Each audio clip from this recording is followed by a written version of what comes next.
Madam Speaker, my fellow colleagues and members of the opposition bench, I rise to speak on our budget that has been prepared to run the affairs of the government for year 2016 to meet aspirations of the people of Fiji. Madam Speaker, in so doing, I support this budget that has been delivered by our Finance Minister, Honorable Ayase Kriyo. Madam Speaker, before I begin, I just want to clarify a few allegations made on the other side this morning. One with regard to promotions. I need to see evidences of that. It's easier to make those kind of allegations, in the pretext of this parliament, but, give us this evidence. The school you mentioned, I don't know the guy by the bar of show. On the other allegation, Madam Speaker, about debate time, their debate time has not been reduced by a single minute. It's our members who have taken a cut, Madam Speaker. 1 hour debate, 1 week debate was there last year as well. Madam Speaker, on the third one, honourable member is saying that we should ask schools to provide accounts audited by chartered accountants. How do you get schools in Didia and Vanikoro, etc. to get chartered accountants? See, Madam Speaker, the problem is these guys are not at all realistic about what they're saying. Madam Speaker, let me begin. I must say that the Fiji First government is here to uphold and implement the Fijian constitution. Since assuming the mandate to govern last year, we have ventured into avenues to provide equal opportunities for all aspiring Fijians, Madam Speaker. Madam Speaker, the budget announced by the Honourable Minister for Finance is a step towards realising the dream of this government to provide a stronger, fairer and healthier Fiji. Madam Speaker, you will note that every aspect of our manifesto has been delivered by subsequent budgets. Madam Speaker, our Prime Minister undertook extensive consultation prior to the last election, and the wishes of the people and the development needs of the country are reflected in our party manifesto and are now mapped onto successive budgets. Madam Speaker, other colleagues from our government will be explaining to the other side the various aspects of this budget and how it addresses the overall vision of the government as laid down by the President. And it is in our manifesto. I will now provide an overview on Education Ministry, Heritage and Arts. Madam Speaker, the Constitution of this nation has given every Fijian student the right to be educated. Education is a basic human right that is critical for people to improve their social and economic standing and to ensure that the nation can meet the challenges of a modern society. When the people of the nation are educated, they will find ways to become self-sufficient and contribute to the society. Madam Speaker, some members from the other side mentioned that we are not supporting education as we should. Madam Speaker, this is far from the truth. To the contrary, education, heritage and arts has never received this level of education as it has received for 2016. Madam Speaker, the Ministry of Education, Heritage and Arts received a total of 432.2 million this year, which represents 12.6% of the overall budget. Madam Speaker, this is not all. On top of this, we have also separate allocations for higher education institutions, TELS and toppers, which takes the total direct allocation for education, heritage and arts to 613.2 million for 2016. This is a clear demonstration of government's commitment towards educating all Fijians. Madam Speaker, we are raising the benchmark in our education system, hence our move to dig deep and fix the loopholes and the gaps that we have so that it is second to none. At the local levels, we don't want any parent to say, I don't want to send my child to this nearby school because the standard is not good. I want to send it to a school further away from the home. We all want our schools to be of the same standard, and this will happen. Just last week, a very senior ranking officer in government department called me to say he doesn't want to send his child to Colombo High School, which is just meters away from his house, but to Rishikul College. Madam Speaker, this is what we want to fix. All schools in Fiji, no matter where it is located, must have the same standard of education delivery. At the international level, we don't want our children to bypass our university and attend our overseas universities. We want our universities to be second to none. This will happen, but with continuous guidance and scrutiny, Madam Speaker, detailed scrutiny to our universities as well. The members from the other side don't understand this, Madam Speaker. Madam Speaker, the disparity with respect to quality of education amongst our schools across the country is known. It's not a surprise. We'll have to fix it. Last year, I had the benefit of knowing about the true state of affairs after examining the unscaled year 12 and 13 marks. Madam Speaker, last year, I did not have the benefit of knowing the state of student performance in our primary schools. We brought back exams this year, and now we are getting to see the state of affairs of our primary school education results as is seen in the provisional results of year 6 class. More will be seen as we finalize Year 6 results and Year 8 results, hence the reforms. Madam Speaker, on the supply side, Pillar 1 of the reform includes quality of staff and delivery. With regards to this, we have started a major program on teacher professional upgrading at no cost to them. We are running short courses on first aid, OHS, counseling skills, teacher motivation, delivery skills.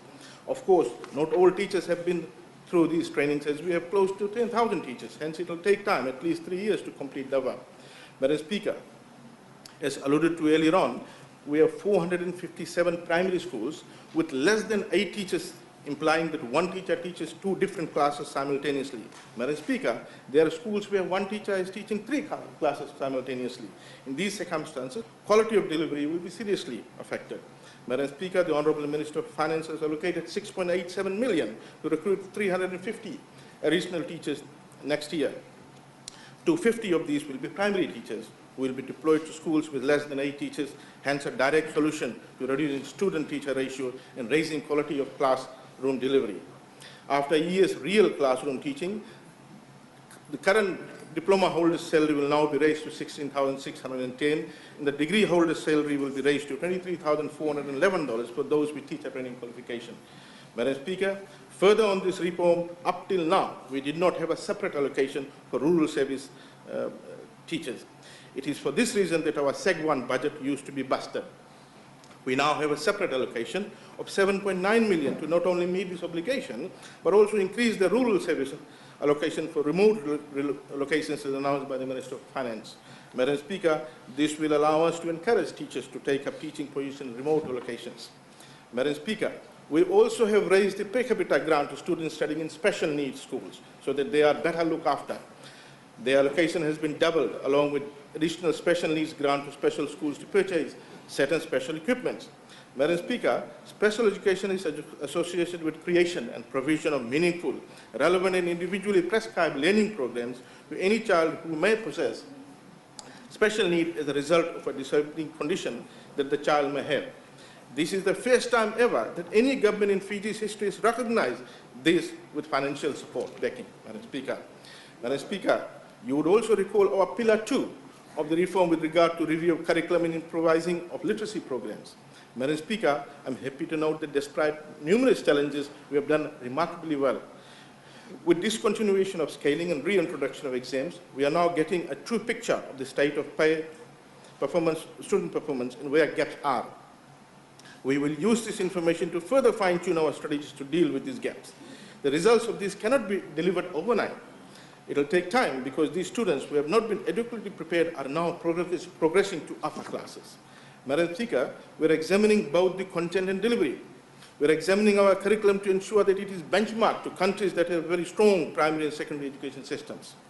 This work will take some time. We have prepared new textbooks because we continue to use the same textbooks that were used, because if we continue to use the same textbooks that were used by our grandparents, then we will remain in that era, Madam Speaker.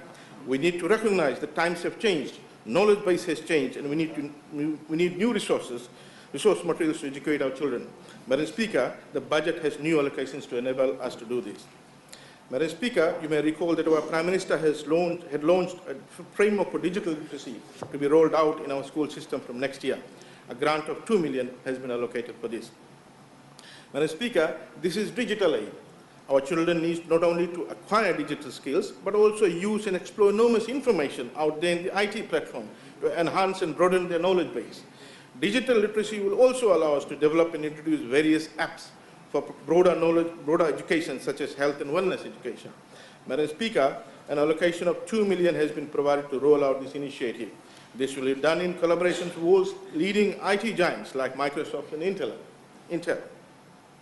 To provide better resource uptake by our students, we have given a grant of 2 million to digitize reading resources for libraries. Madam Speaker, these are some of our new initiatives that will complement the existing ones to raise education standards going forward. We cannot be sitting back and maintain status quo. The global education landscape is changing, Madam Speaker, rapidly.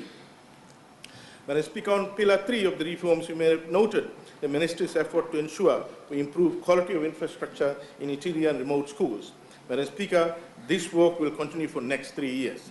Madam Speaker, I'm pleased to note that we have an allocation of 8 million, which is dedicated towards this, as well as construction of new schools. We want and are steadfast in our resolve to remove the burden away from the management to undertake repair and maintenance of the schools. We will assist them. They have done their bit at a very difficult time when the income levels were very low, yet they had set aside part of the income to construct these schools. We will now help upkeep them. Madam Speaker, in the last Cabinet meeting in October, the Cabinet has approved further change in the formula of the free education grant disbursements, where smaller schools in the remote interior areas will be given additional amount of grant to fulfill the repair and maintenance requirement. Madam Speaker, this change, along with the small capital grants that we will provide to remote schools, will ensure that quality of infrastructure in these schools is second to none. Madam Speaker, we are doing our best to ensure that quality education is provided by our school system. This includes ECE, primary and secondary education. In addition to this, our tertiary institutions provide higher education have also been provided with an allocation of 76.5 million to ensure every child gets a space in the university system for their higher education studies. Madam Speaker, to top this up, government has provided a grant of 19 million to ensure that we provide basic skills education via short and award course to students who have an aptitude for skills training throughout Fiji. Madam Speaker, not everyone would have an interest to attend higher education studies. Lack of opportunities at an early stage gets them to drop out. Now, Madam Speaker, they can opt out from high school and enroll at one of the 11 campuses of the technical college closer to their home in Mica livelihood. On the demand side, Madam Speaker, what I've spoken about is the supply dynamics, to fix the supply side so that there's opportunity for everyone. We can have good schools, Madam Speaker, university, but if the children can't afford to pay, these classrooms in university lecture rooms will remain the domain of the rich and elite. Madam Speaker, the Bainimarama-led Fiji First government believes in providing opportunity for all, immaterial of your ethnicity, economic, social status, or where you hail from.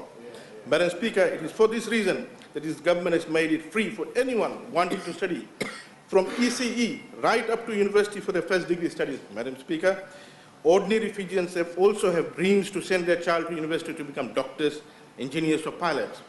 These dreams will now be realized, Madam Speaker. Those who could not afford to provide bus fares and thus dropped out will no longer have to drop out because government is providing bus fare coupons to them. Madam Speaker, I see noted opposition leader criticizing this. What was she doing when she was Minister for Education during her time? Madam Speaker, those who kept their little 6-year kid home because they could not afford to provide lunch to their child no longer have to worry about it because we're providing free milk and Weet-Bix. Madam Speaker, I saw Honourable Member Karabaki criticizing, says milk causes cancer. Madam Speaker, there are billions of people consuming dairy products, including milk. Are they all dying because of cancer? Madam Speaker, this is the caliber of contribution we get from the opposition side, Madam Speaker. I give up. This is what we have. This is what has been gifted to us here. Madam Speaker, Toppers and Tails was introduced in 2014, which saw the unlocking of potentials of those who were giving up. Madam Speaker, with the introduction of this new scheme in 2014, a total of 7,509 additional students were able to study in tertiary institutions. Madam Speaker, no longer the poor households and farmers have to withdraw their only social security deposit from FNPF to fund their child's education. No longer they have to sell their draft bullets or borrow money from unscrupulous money lenders. Those days are gone, Madam Speaker. Those days will never come as long as the Bainimarama government is around. Madam Speaker, the opposition just doesn't want to recognize this fact. Madam Speaker, but Madam Speaker, the ordinary Fijians understand this. Madam Speaker, the ordinary Fijians understand this. The cane cutters, the garage laborers, the Dalo farmers and the taxi drivers know it well that the Bainimarama government will educate their child right from kindergarten to university. Yes, Madam Speaker, in their own terminology, this is unprecedented. Madam Speaker, We have mapped out a 4-year strategic plan to roll out necessary reforms in the education sector to bring about the desired output. I wish to say at this juncture that the Ministry of Education is output-driven, and we will pursue all avenues to ensure that quality education is achieved in our schools. Madam Speaker, yes, we'll do that. Look at the full budget. Look at the full budget. Madam Speaker, you had your 10 Biman. Madam Speaker, these reforms were not born out of thin air. They were well researched. Unfortunately, our detractors don't read volumes of literature out there in the libraries, as well as they have no idea what some of the neighboring countries have done. Madam Speaker, some on the opposition bench keep on throwing their usual jab of lack of consultation. Madam Speaker, to the contrary, the level of consultation that we did this year is unprecedented. Let me shed some light on this, Madam Speaker. Let me shed some light on this. As per the Education Act, we are required to undertake 3 education forums per year attended by various stakeholders. We did 4 this year. The Minister never attends the forum, Madam Speaker. It is chaired by the PS. I attended all 4 forums and made presentation at all 4 forums. Provided an open forum session for stakeholders to ask any questions that they wish to ask or seek any clarification. In addition to this, I held 31 other open forums with various stakeholders throughout Fiji to inform them as well and give them an opportunity to provide feedback on the reforms that we are undertaking. Madam Speaker, they can't digest it. They won't. Very difficult. Madam Speaker, in conclusion, I want to give the assurance to the people of Fiji. In conclusion, Madam Speaker, I want to give the assurance to the people of Fiji that the budget presented is the best we can provide.